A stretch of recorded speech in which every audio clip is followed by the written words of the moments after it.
el pastor Pedro Pérez y como siempre les damos la bienvenida a Crosspoint Español.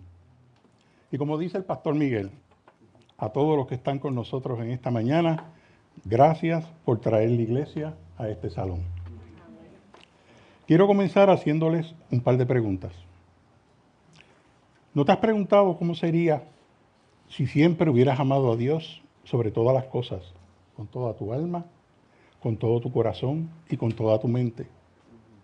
¿No te has preguntado cómo sería si nunca le hubieras mentido a tus padres, a tu esposa, a tu esposo o a tus hijos? ¿No te has preguntado cómo sería si siempre hubieras amado a tu prójimo como a ti mismo? La contestación yo creo que es más sencilla de lo que pensamos. Si no hubiera existido el pecado, nuestras vidas serían totalmente diferentes. Sin el pecado no existiría la rebelión contra Dios. Y sin el capítulo 3 de Génesis, habría un vacío enorme en las Escrituras, pues algo importante ocurrió en ese capítulo. En el capítulo 3 de Génesis comenzó un drama que aún no ha terminado. Es un drama que comenzó hace más de 2000 años y continuamos en él. El capítulo 3 de Génesis nos explica la razón por la cual la caída del hombre ha arruinado la raza humana. Este capítulo también nos muestra el estilo sutil y engañoso que usa Satanás para seducirnos y atraernos a él. Este capítulo también nos revela que sin la gracia divina de Dios, el hombre es totalmente incapaz de librarse del juicio que lo sentencia a un castigo de pena de muerte.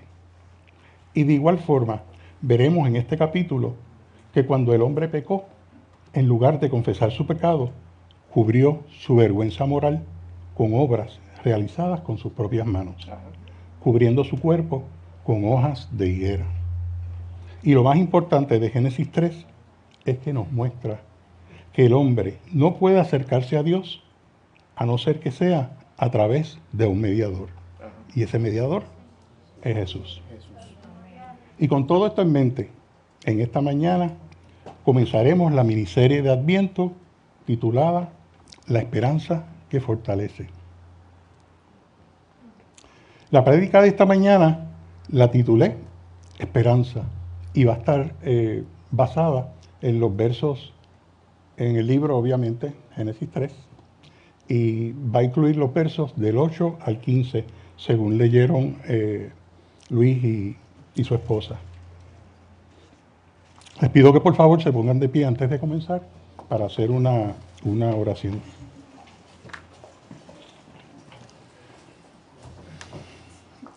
Padre amado, gracias por permitir que estemos aquí reunidos en esta mañana para escuchar lo que tú tienes para nosotros, para escuchar tu palabra. El libro de Génesis nos dice que todas las cosas fueron creadas por el poder de tu palabra. En esta mañana te pido que me ayudes a exponer que por medio de esa misma palabra todas las cosas van a ser restauradas y redimidas. Y solo por el medio de la locura de la predicación del Evangelio es que podemos alcanzar la salvación y con la fe. Te ruego también que me permitas exponer tu palabra en una forma donde podamos comprender que tu Evangelio no es justicia sola, ni tampoco gracia sola, sino ambas.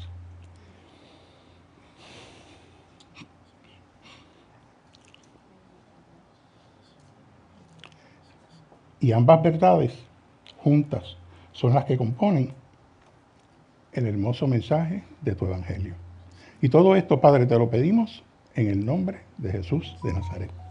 Pueden sentarse. Bueno, antes de comenzar, les voy a hacer un resumen de lo que sucedió en los capítulos anteriores al capítulo 3, o sea, en los capítulos 1 y 2. En el principio, Dios creó los cielos y la tierra y todo lo que en él vive. Del polvo de la tierra, a su imagen, formó al hombre. Y soplando su nariz, le dio aliento de vida. Y lo plantó en el jardín del Edén para que él lo cultivara y lo cuidara. Y también le dio al hombre mayordomía sobre toda la tierra. Y el propósito fundamental de la creación del hombre fue para glorificar a Dios. Dios fue muy generoso en las condiciones y prohibiciones que estableció para Adán en el jardín del Edén. Él le ordenó que no debía de comer del árbol del bien y del mal, y le advirtió que la consecuencia por desobedecerlo iba a ser la muerte. Luego de Dios haber visto por 6 días corridos que todo lo que había hecho era bueno, por primera vez Dios menciona que algo no lo era. Y para que el hombre no estuviera solo y buscando una ayuda idónea para él, Dios creó los animales del campo y las aves del cielo. Y se las trajo al hombre para que él les pusiera nombre. Pero como Dios aún no encontraba ayuda que fuera adecuada para el hombre, lo hizo caer en un profundo sueño. Y sacando uno de sus costados, Dios formó a la mujer. Cuando leí esa parte de la creación de la mujer, me pregunté lo siguiente: ¿por qué razón Dios no quiso crear a la mujer de la misma forma que creó al hombre? Acabamos de ver que del polvo de la tierra, a su imagen, Dios lo había formado. Pues la contestación yo creo que es porque Dios quería que ella, la mujer, compartiera la misma naturaleza del hombre. La sacó de su costado para que ambos perfectamente calzaran física, emocional y espiritualmente. Sin embargo, aunque Dios sacó a la mujer del costado del hombre, su semejanza a Dios le fue dada a la mujer por el mismo Dios. La forma de la mujer, su esencia, su función, su psiquis, todo fue creado por Dios especialmente para ella. Dios fue quien le trajo a la mujer al hombre, y su diseño original es para que la mujer, una sola mujer, esté con un solo hombre. Yo creo que quizás podemos ver el sueño que Dios le indujo a Adán y la nueva vida que tuvo después de haberlo puesto a dormir como el primer anticipo tanto de la muerte y resurrección de Jesús como de la muerte y resurrección del hombre en una nueva criatura. Y creo también es una hermosa metáfora del matrimonio, porque en el matrimonio uno tiene que morir a sí mismo para crear una nueva identidad con su pareja. Por eso el matrimonio es sacrificial al convertir a la pareja en una sola carne.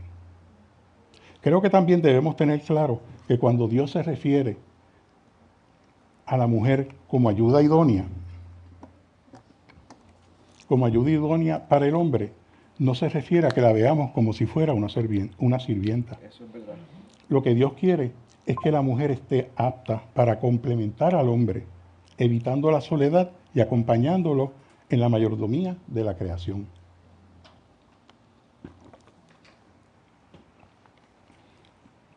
De la misma forma que Adán le dio nombre a los animales, asimismo le pone nombre a quien Dios le dio como compañera y la llamó mujer.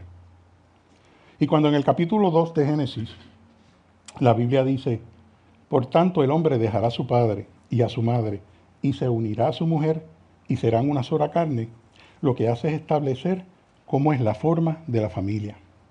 Y al convertirse ambos en una sola carne, establece que en una forma mutua y recíproca deben cuidarse y obtener bienestar juntos. Pues ya no son dos, sino uno viviendo en una sola carne. Estos versos también infieren que la familia es la base de toda sociedad. Y el capítulo 2 de Génesis termina con el verso 25, que nos dice: ambos estaban desnudos, el hombre y su mujer, pero no se avergonzaban. Este verso nos muestra claramente cómo era la relación matrimonial entre el hombre y la mujer, antes de que entrara el pecado y la muerte en el mundo. La desnudez era natural y un símbolo de su relación abierta, transparente y confiada en la palabra del Señor. ¿Y cómo no confiar en la palabra de Dios si la misma Biblia nos dice que tan solo con el poder de su palabra Dios creó el mundo y todo lo que hay en él? Y por fin llegamos al capítulo 3 de Génesis. Curiosamente, el capítulo comienza presentándonos a la serpiente pero no nos da detalle de dónde fue que ella vino. Como la mujer fue creada después del hombre, la instrucción de no comer del árbol prohibido la recibió la mujer a través de Adán y no directamente de Dios. La serpiente logró poner en la mujer duda del amor y la bondad de Dios, dándole a entender a ella que si Dios era bueno, ¿por qué había ordenado entonces prohibirle que comiera del árbol del bien y del mal? Lo que la serpiente estaba haciendo era sugerirle a la mujer que Dios no era justo. Así es. Esto culmina con el momento en que el hombre y la mujer desobedecen la palabra de Dios. Y las consecuencias de desobedecer su palabra comienzan cuando en el verso 7 nos dice: fueron abiertos los ojos de ambos y conocieron que estaban desnudos. Cosieron hojas de higuera y se hicieron delantales. Aquí vemos claramente que antes de la caída, Adán y Eva habitaban en un mundo donde la vergüenza no existía. Y el pecado de desobedecer a Dios les trajo vergüenza. Y la vergüenza les trajo miedo de Dios. Y los convenció que debían de esconderse de Él. Y esto fue lo que los separó de Dios. Y mientras leemos esto en el capítulo 3 de Génesis, nos preguntamos, ¿qué va a hacer Dios ahora?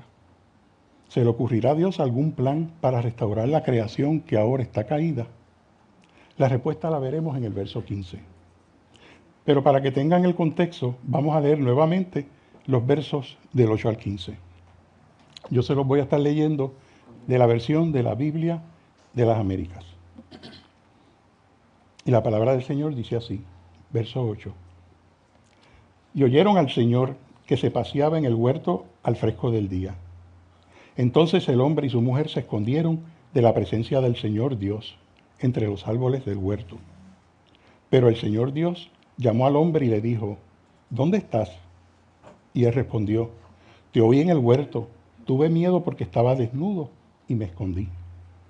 ¿Quién te ha hecho saber que estabas desnudo? Le preguntó Dios. ¿Has comido del árbol del cual yo te mandé que no comieras? El hombre respondió, la mujer que tú me diste por compañera me dio del árbol y yo comí. Entonces el Señor Dios dijo a la mujer, ¿qué es esto que has hecho? La serpiente me engañó y yo comí, respondió la mujer. Y el Señor Dios dijo a la serpiente, por cuanto has hecho esto, maldita serás más que todos los animales y más que todas las bestias del campo. Sobre tu vientre andarás y polvo comerás todos los días de tu vida. Y ahora viene el verso más importante. Pondré enemistad entre tú y la mujer, entre tu simiente y su simiente. Él te herirá en la cabeza y tú lo herirás en el talón. Y esta ha sido la palabra del Señor. Opté por concentrarme en este verso, en el verso 15, para poder cubrirlo completamente y poder profundizar en él. Y me parece bueno hacerlo porque este verso es una promesa que contiene varias realidades o certezas que debemos de comprender. La primera realidad es que va a haber un conflicto. Lo vemos en el verso cuando dice, pondré enemistad entre tú y la mujer. Algunas versiones en lugar de enemistad usan la palabra hostilidad. Lo que Dios nos promete en este verso es que va a haber guerra, o sea, un conflicto. En los primeros capítulos de la creación vimos a Dios decir, esto es bueno, y lo repitió varias veces. Todo estaba bien, y lo único que Dios encontró que no estaba bien, lo arregló. Y lo arregló, y lo que arregló fue que Él vio que no era bueno que el hombre estuviera solo, y lo arregló creando a la mujer, y se la trajo al hombre. Para todos los efectos, hasta este momento en la historia de la creación, todo estaba bien, todo estaba perfecto. Y es como si se hubiera convertido en una historia de amor y fuera a terminar diciendo, y vivieron felices para siempre. Pero pronto nos dimos cuenta que difícilmente iba a ser así, que difícilmente iba a tener ese final, debido a que ahora todo iba a cambiar. Y la razón fue porque de momento apareció una criatura que no había sido mencionada hasta ahora, y es llamada la serpiente. Sabemos quién era la serpiente porque en Apocalipsis 12:9 se nos revela su identidad cuando dice: y fue arrojado el gran dragón, la serpiente antigua que se llama Diablo y Satanás, el cual engaña al mundo entero. Fue arrojado a la tierra y sus ángeles fueron arrojados con él. También vemos que en el libro de Isaías se refiere a la serpiente con el nombre de Lucifer, que significa la estrella de la mañana. Lucifer era como una estrella que quería tener una posición de mando. Y 5 veces en el pasaje de Isaías menciona que quería ser exaltado sobre el trono de Dios. En Apocalipsis 12 también nos dice que Satanás atrajo una tercera parte de las estrellas del cielo y las arrojó a la tierra, convirtiéndose esas estrellas en seguidores de Satanás. Las estrellas del cielo, o los seres angelicales que cayeron a la tierra, se convirtieron en una red organizada de poderosos seres espirituales. Como vimos, el conflicto se extendió de un solo ser a múltiples seres y luego se propagó a la tierra, extendiéndose hasta el ámbito humano. Y de eso es que se trata Génesis 3. Génesis 3 es el día más oscuro de toda la historia en la humanidad.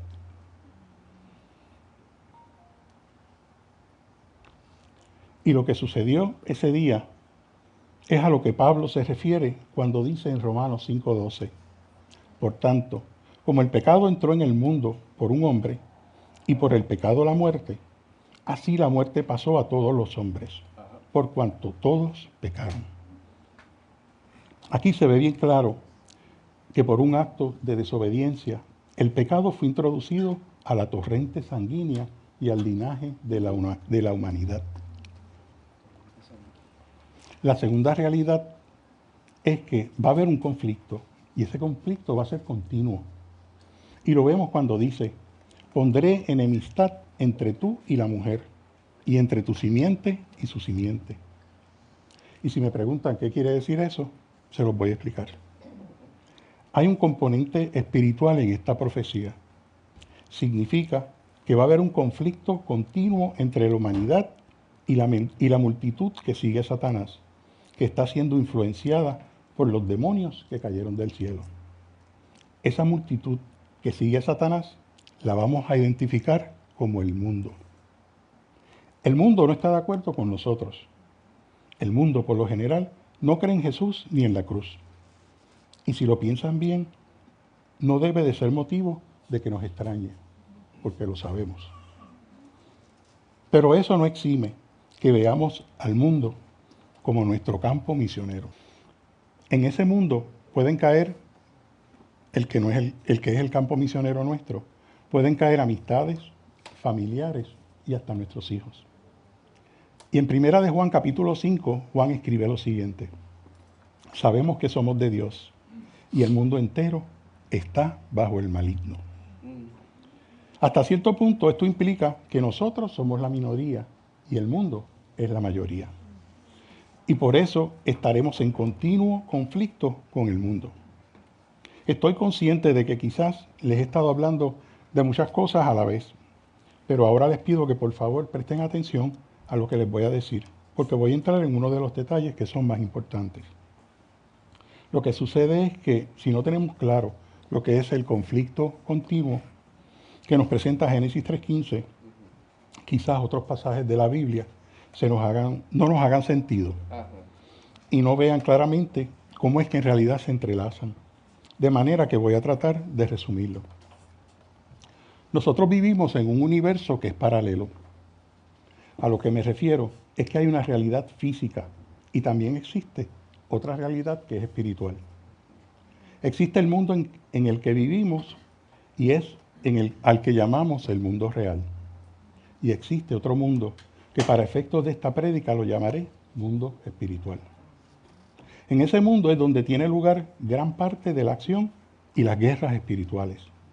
Y si me preguntan, ¿qué es lo que va a desatar una guerra tanto en el mundo real como en el espiritual?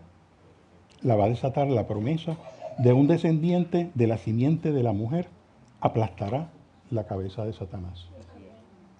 ¿Cómo ustedes creen que Satanás tomó esta profecía, este anuncio o esta revelación? Satanás lo tuvo que haber visto como una amenaza. Y lo que hizo fue tomar medidas para contrarrestar o eliminar la posibilidad de que la semilla de la simiente lo aplastara.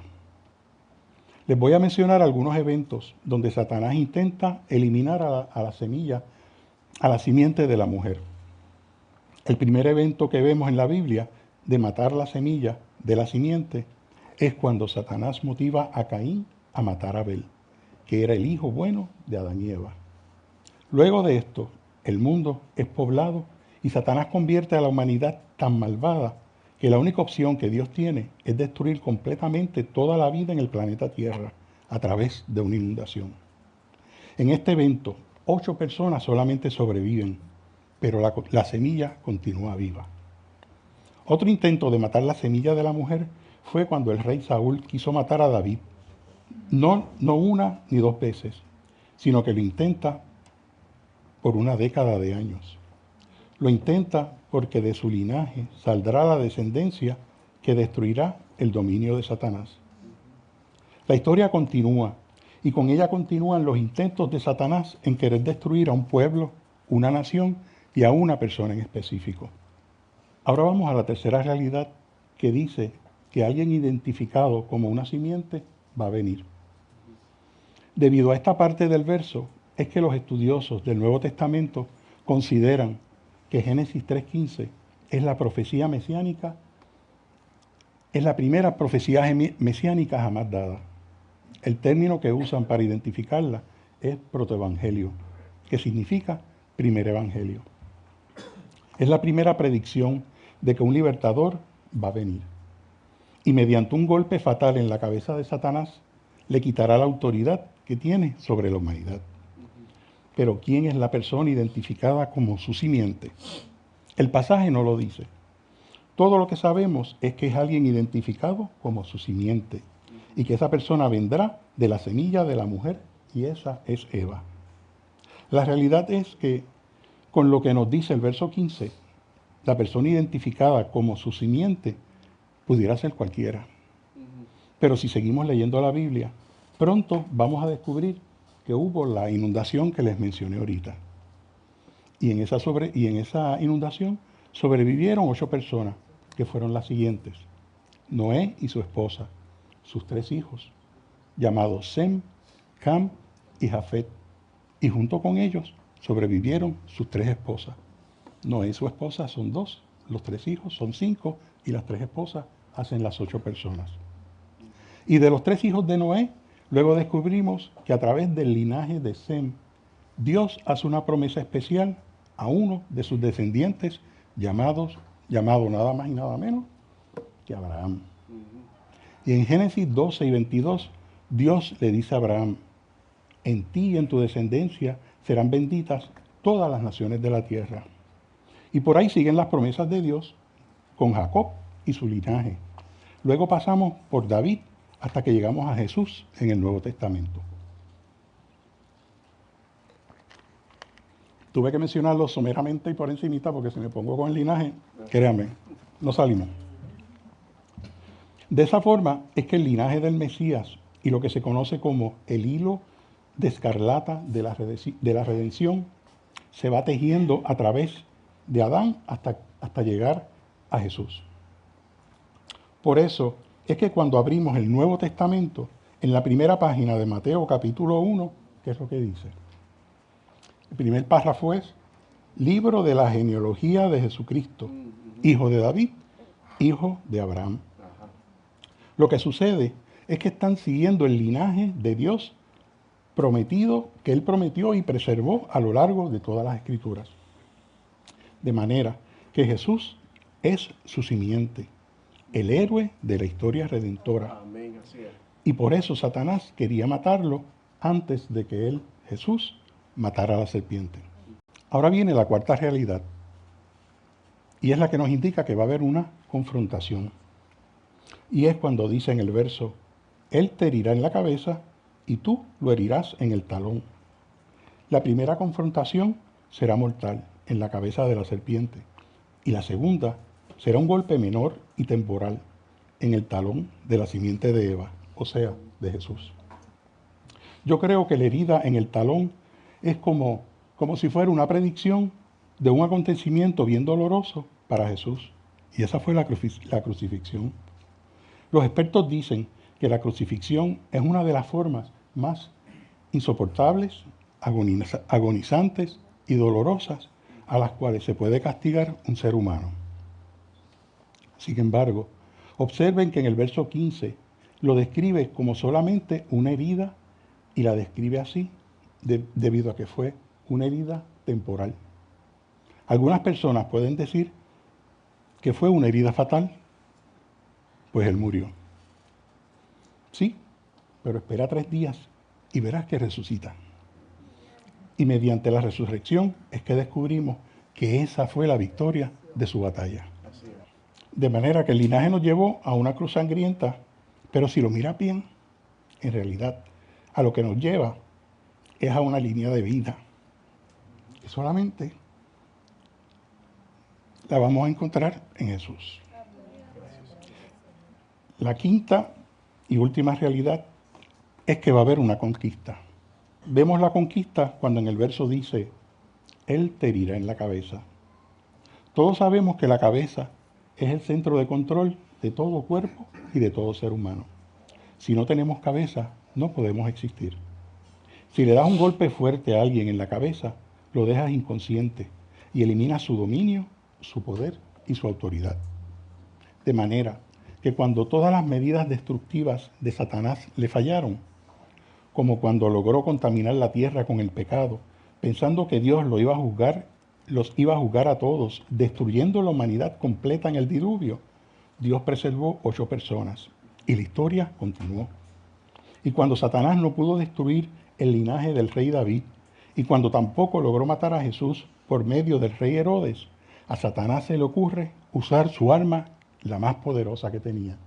¿Y cuál era? La cruz.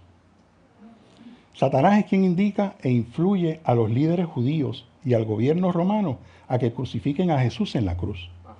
Y cuando Jesús fue clavado en la cruz y dijo, consumado es, y exhaló su último aliento de vida, el infierno completo tuvo que haber celebrado su muerte diciendo, por fin lo hemos logrado. Y Satanás probablemente dijo, su simiente ya no existe, salvé mi cabeza. También probablemente Satanás y su ganga estaban celebrando en el infierno, pensando que todo se acabó. Pero fue una celebración que solo les duró 3 días. Y duró poco, porque al tercer día tembló la tierra y la piedra que cubría la entrada de su tumba fue removida. Y él salió victorioso para vivir eternamente. Entonces, el grupo de adoración puede ir subiendo. Entonces, ¿qué nos enseña Génesis 3:15? Que el día más oscuro de la historia de la humanidad dio paso a la esperanza más brillante de la historia del ser humano. Y esa esperanza solamente la encontramos en Jesús, nuestro Redentor y nuestro Salvador. Y la historia redentora de Jesús está centrada en un evento principal. Y ese evento principal es la muerte sacrificial de Jesús en la cruz y su resurrección. ¿Saben por qué esto es así? Porque mi mayor necesidad, nuestra mayor necesidad es el perdón. Y nuestra mayor necesidad resulta ser el mayor logro que hizo Jesús. Y ese logro fue para que pudiéramos obtener nuestra salvación. Génesis 3:15 también nos enseña que en Jesús no encontramos justicia sola, ni tampoco gracia sola, sino ambas. Y ambas son en su justa medida. En Génesis 3 también vimos que cuando Adán y Eva pecaron, se escondieron de Dios porque su pecado les dio una vergüenza moral. Sé que hay circunstancias en nuestras vidas que la vergüenza moral hace que, al igual que Adán y a Eva, querramos esconder nuestro pecado. Por eso quiero decirles a ustedes y a mí mismo que pongamos nuestra esperanza en la palabra del Señor y dejemos de cubrir nuestro pecado con higueras. No hay nada que podamos hacer nosotros por cubrir nuestra vergüenza moral que la sangre de Cristo no pueda limpiar de nuestros pecados. Por eso, la razón de nuestra esperanza se encuentra únicamente en Cristo Jesús. Que Dios los bendiga.